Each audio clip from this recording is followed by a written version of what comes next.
King Khan, king of Bollywood, बादशाह, बाजीगर और न जाने कितने नामों से जिसे आज ना सिर्फ इंडिया बल्कि पूरी दुनिया जानती है, वो नाम है शाहरुख खान, जो कि सबके लिए हार्ड वर्क और डेडिकेशन का बहुत ही बेहतर एग्जाम्पल है, जिसके कारण एक आउटसाइडर होने के बावजूद भी कई सारे नेशनल और इंटरनेशनल फैंस और ऑडियंस ने जितना प्यार उन्हें दिया है शायद ही किसी और को दिया होगा। बात चाहे नेगेटिव कैरेक्टर की हो या मेलो रोमांटिक कैरेक्टर की, SRK ने हमेशा अपने कैरेक्टर को अपना बनाया है और यही वजह है उनके 30 साल बाद भी बॉलीवुड में रेलेवेंट रहने की। इसीलिए आज की ये वीडियो सेलिब्रेशन होने वाली है किंग खान की। तो चलिए जानते हैं उनकी लाइफ से जुड़े हुए 15 अमेजिंग और माइंड ब्लोइंग ऑसम फैक्ट्स। तो फिर देर किस बात की, चलिए शुरू करते हैं। मेरा नाम है रोनी और स्वागत है आपका हमारे इस चैनल पर। अब ज्यादा टाइम ना वेस्ट करते हुए चलिए वीडियो को आगे बढ़ाते हैं। शाहरुख का जन्म 2 नवंबर 1965 को नई दिल्ली के एक मिडिल क्लास फैमिली में हुआ था, जहां पर उनके पिता मीर ताज मोहम्मद खान एक फॉर्मर फ्रीडम फाइटर भी रह चुके थे और शाहरुख खान के पैदा होने तक उन्होंने कई सारे बिजनेस में अपना हाथ आजमाया था, जैसे कि रेस्टोरेंट और हाउस रेंटिंग। अब वैसे तो शाहरुख के पैदा होने पर उनकी दादी ने उनका नाम अब्दुल रहमान रखा था, लेकिन शाहरुख की बड़ी बहन का नाम शहनाज लाला रुख खान है। यहाँ पर उनके पिता ने अपने बेटे का नाम अपनी बड़ी बेटी के नाम के सिमिलर रखने का फैसला किया और ऐसे मिला शाहरुख खान को अपना आइकॉनिक नाम।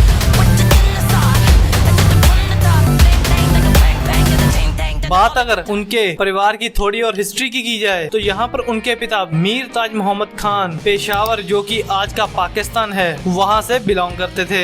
एथनिकली उनका खानदान पश्तूनी है, जो कि अफगानिस्तान से सदियों पहले माइग्रेट किया था। आज भी शाहरुख खान की फैमिली ट्री का एक हिस्सा पाकिस्तान के पेशावर के किस्सा ख्वानी बाजार के शाह वली कताल एरिया में रहता है। और जैसा कि मैंने आपको बताया, SRK के पिता यानी कि एक फ्रीडम फाइटर थे, उन्होंने पेशावर से ही खुदाई खिदमतकार के नामक एक नॉन वायलेंस रेजिस्टेंस का साथ दिया था। साथ ही साथ यहाँ पर SRK के पिता इंडिपेंडेंस से पहले इंडियन नेशनल कांग्रेस के साथ भी थे। साथ ही साथ उनके पिता के कजन शाहनवाज खान थे, जो एक्चुअली सुभाष चंद्र बोस के आजाद हिंद फौज के मेजर जनरल थे। 1946 में उनके पिता अपने लॉ की पढ़ाई करने के लिए दिल्ली यूनिवर्सिटी में एनरोल होते हैं और 1947 में पार्टीशन के बाद वो अपने घर वापस नहीं जा पाते हैं। यहीं पर शाहरुख खान की मां यानी कि लातिफ फातिमा, क्योंकि वो एक मजिस्ट्रेट थी और उनके पिता एक गवर्नमेंट इंजीनियर थे, और फाइनली शाहरुख खान के पिता ने 1959 में उनकी मां से शादी कर ली।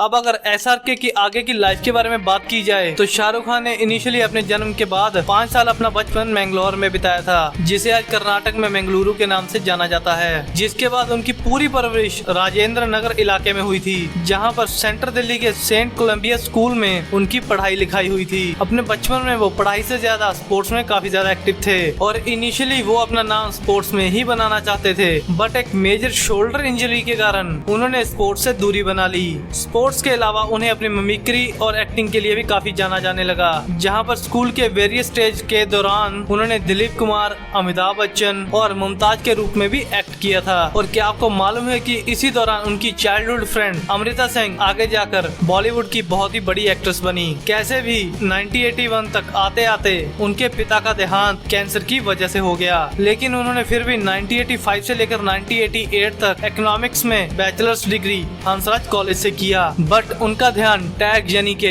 दिल्ली थिएटर एक्शन ग्रुप में ज्यादा रहता था और थिएटर डायरेक्टर बैरी जॉन के अंडर रहकर उन्होंने एक्टिंग की कई सारी बारीकियां सीखी। आगे जाकर उन्होंने दिल्ली के ही एक Jamia Millia Islamia college mass communication engineering के लिए एनरोल किया, लेकिन फिर भी उन्होंने अपने एक्टिंग करियर को परस्यू करने के लिए नेशनल स्कूल ऑफ ड्रामा में एनरोल किया। 1991 के आते आते तक उनके माँ का भी देहांत हो गया और इन सभी के बीच में उनकी बड़ी बहन काफी सदमे में चली गई और वहीं से उन्होंने अपनी बड़ी बहन का सारी जिंदगी ख्याल रखने का फैसला किया, जिसके कारण उनकी बहन आज तक उनके साथ ही रहती है।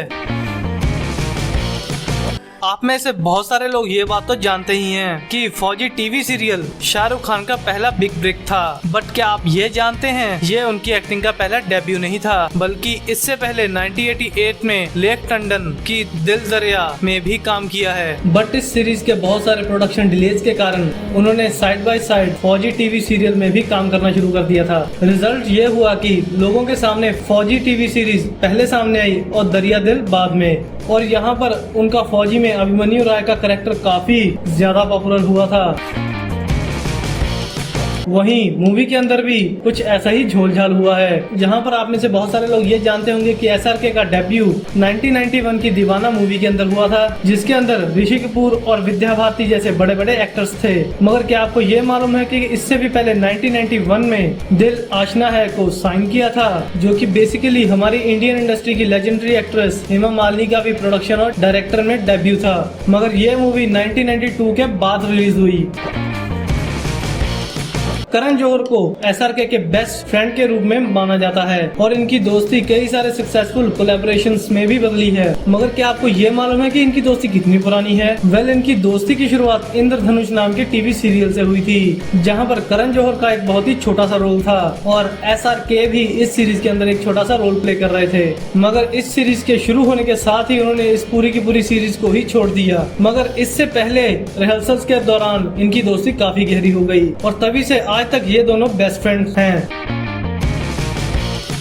25 अक्टूबर 1991 को ये अपने मूवी के डेब्यू के दौरान ही शाहरुख खान ने अपनी life long girlfriend Gauri Khan से शादी कर ली थी और ये बेसिकली एक इंटर रिलीजन मैरिज थी, जिसमें बेसिकली गौरी खान पहले गौरी छिब्बर थी। यहाँ पर गौरी खान के घर वाले नाराज तो थे, लेकिन नाराजगी इंटरकास्ट मैरिज से नहीं थी, बल्कि शाहरुख खान का एक्टिंग करियर थी, क्योंकि उस जमाने में गौरी खान के घर वाले एक्टिंग करियर को एक स्टेबल करियर नहीं मानते थे और उस जमाने में बॉलीवुड में कहीं ज्यादा एक्स्ट्रा मैरिटल अफेयर्स, डाइवोर्सेस की कहानियां सुनने को मिलती थी।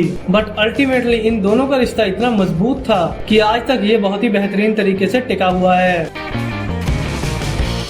और क्या आपको मालूम है कि आज अपनी मूवीज में करोड़ों चार्ज करने वाले एसआरके अपनी पहली मूवी के लिए उन्होंने कितना चार्ज किया था?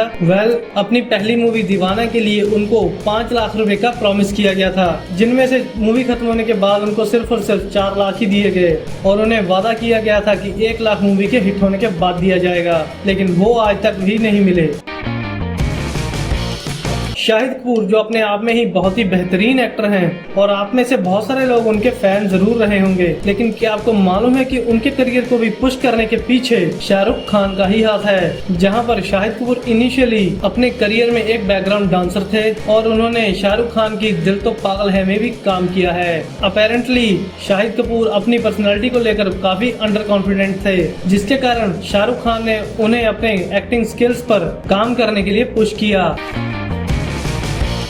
शाहरुख खान सिर्फ और सिर्फ एक बेहतरीन एक्टर ही नहीं है, बल्कि वो बहुत ही बेहतरीन बिजनेसमैन भी हैं और उनकी मोशन पिक्चर डिस्ट्रीब्यूटर और production company red chillies entertainment इसका एक बहुत ही बेहतरीन एग्जांपल है, जिसकी शुरुआत 1999 में ड्रीम्स अनलिमिटेड के नाम से हुई थी, बट 2002 में इसे रीनेम किया गया, जिसे बेसिकली शाहरुख खान के साथ जूही चावला और डायरेक्टर अजीज मिर्जा ने क्रिएट किया था। और शाहरुख खान की 2000 की मूवी फिर भी दिल है हिंदुस्तानी इस प्रोडक्शन कंपनी की पहली पिक्चर बनी, जो कि कहो ना प्यार है के सामने कमर्शियली टिक नहीं पाई। बाद में 2003 के अशोका के क्रिटिकल कंडीशन को बेहतरीन करने के बाद फिर भी ये प्रोडक्शन कंपनी अपने आप को उठा नहीं पा रही थी। फाइनली डायरेक्टर फराह खान ने 2004 में इस कंपनी को नई ऊंचाई देने में हेल्प की और शाहरुख खान की 2004 की मैं हूं ना मूवी के साथ इस कंपनी को रेड चिली एंटरटेनमेंट के नाम से रीनेम किया गया और ये कंपनी उसके बाद विजुअल इफेक्ट्स में भी फोकस करने लगी, जिसके बाद से ही ओम शांति ओम, पहेली,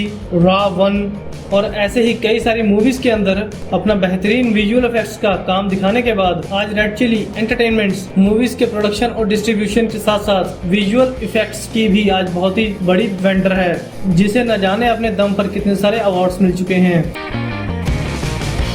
वहीं पर उनका दूसरा सबसे बड़ा एडवेंचर था कोलकाता नाइट राइडर्स, जिसकी शुरुआत 2007 में बीसीसीआई के साथ शुरू हुई और वो भी इंडियन प्रीमियर लीग के साथ ही हुई थी। और इस टीम को किसी और ने नहीं बल्कि शाहरुख खान की ही कंपनी रेड चिलीज एंटरटेनमेंट ने जूही चावला और उनके पति जय मेहता और उनकी पार्टनरशिप में $75 मिलियन में खरीदा था, जहाँ पर इंडिया के अंदर ये टीम कोलकाता को रिप्रेजेंट करती है।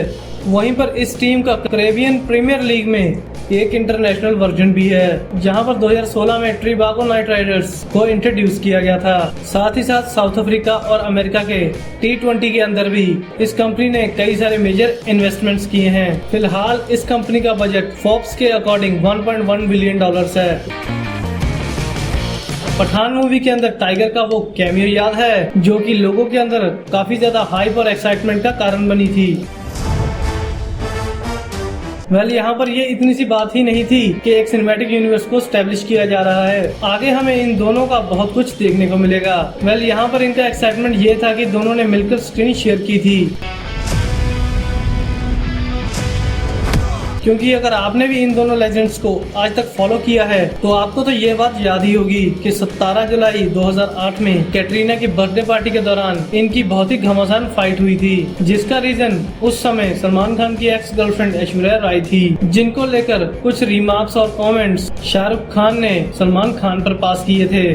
बात तो उस जमाने में बहुत ज्यादा बिगड़ गई थी और ये लड़ाई काफी सालों तक चलती रही, अनटिल जब तक सलमान खान की बहन अर्पिता खान की प्री वेडिंग डेट के दौरान दोनों ने एक दूसरे के सामने आकर बातचीत की और अपना झगड़ा रिजॉल्व किया।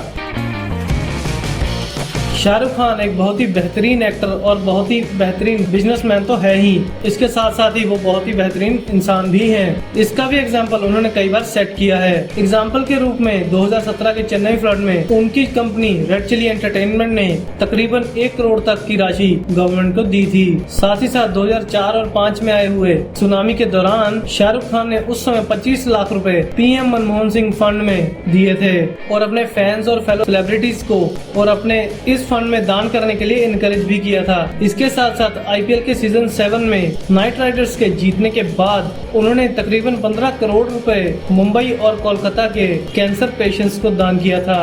इसके अलावा 2009 में उन्होंने उड़ीसा के 7 गांवों को सोलर पावर से इलेक्ट्रिसिटी पहुंचाने का डोनेशन भी दिया है, जिसके कारण ही इंडिपेंडेंस के 61 साल बाद यहाँ के लोगों को बिजली नसीब हुई और उड़ीसा में ही भीतरकनिका नेशनल पार्क में आने वाले 12 गाँव को भी एक बार फिर से बिजली के लिए अडॉप्ट किया। इन सारी की सारी चीजों के कारण ही 2012 में उन्हें 20th यूनेस्को नेशनल अवार्ड के साथ नवाजा गया और उस समय यूनेस्को का फर्स्ट ग्लोबल एम्बेसडर भी उनको ही बनाया गया था। साथ ही साथ वो कैंसर से पीड़ित बच्चों के लिए भी काफी बार सामने आए हैं और वो इंडिया में मेक अ विश फाउंडेशन के साथ काफी क्लोजली काम करते हैं।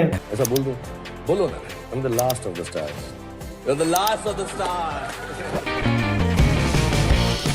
अब इतने साल बॉलीवुड में अपना इतना इन्फ्लुएंस जमाने के बाद और इतने सारे बिजनेसेस में इन्वॉल्व होने के बाद क्या लगता है कि शाहरुख खान दुनिया में कहां पर स्टैंड करते होंगे?